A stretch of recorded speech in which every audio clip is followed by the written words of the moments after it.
దేవునికి మహిమ కలుగునుగాక. అందరికీ వందనములు. దేవునితో సహవాసం, ప్రతి ఉదయం దేవునితో. ఆనాడు శ్రమలు అనే కొలిమిలో పరీక్షించబడిన యోసేపును మరిచిపోని దేవుడు నిన్ను కూడా మర్చిపోడని గ్రహించి, కొంచెం కాలము మీరు శ్రమపడిన పిమ్మట తానే మిమ్మును పూర్ణులనుగా చేసి స్థిరపరిచి బలపరచునని మరువవద్దు.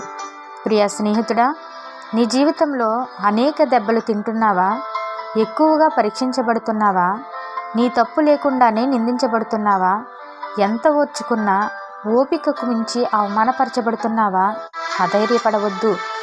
దేవునికి బహుగా విలువనిచ్చే వ్యక్తులకే ఎక్కువ కష్టాలని మరువవద్దు.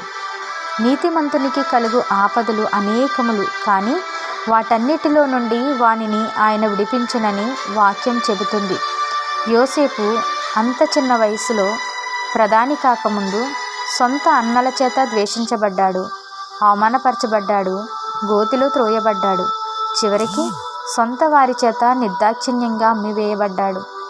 ఎంతో అల్లారు ముద్దుగా పెరిగిన యోసేపు కడకు బానిసగా, పనివానిగా అమ్మివేయబడ్డాడు. పోతీఫరు భార్య చేత బహుగా శోధింపబడినను పాపము నుండి పారిపోయిన పుణ్యానికి అవమానపరచబడి ఆఖరికి స్త్రీ వ్యామోహం కలవాడన్నట్టుగా అతడు జైలు పాలయ్యాడు. ఇంతకన్నా బహుభయంకరమైన శిక్ష ఓ పరిశుద్ధునికి ఉంటుందా? అయినా యోసేపు దిగులు చెందలేదు, కృంగిపోలేదు, దేవుణ్ణి ప్రశ్నించలేదు. తన నీతిని భక్తిని విడిచి దేవునికి దూరం కాలేదు. ఫలితం అతి చిన్న వయసులో నిందించబడి అవమానపరచబడి చెరసాల పాలైన దేశంలోనే అతడు ప్రధానమంత్రిగా నియమితుడయ్యాడని మర్చిపోవద్దు. అవును, నీతిమంతుడు తప్పక వర్ధిల్లును అనుటకు యోసేపు నిజమైన సాక్ష్యం. అలానే నీతి జీవితం జీవించి ఎక్కువ శ్రమపడిన వ్యక్తిని తప్పక దేవుడు దీవిస్తాడు అనుటకు యోసేపు జీవితమే నిదర్శనం. నీతిగా జీవించే ప్రియ స్నేహితుడా, అధైర్యపడకు, నీకు మంచి రోజులు వస్తాయి.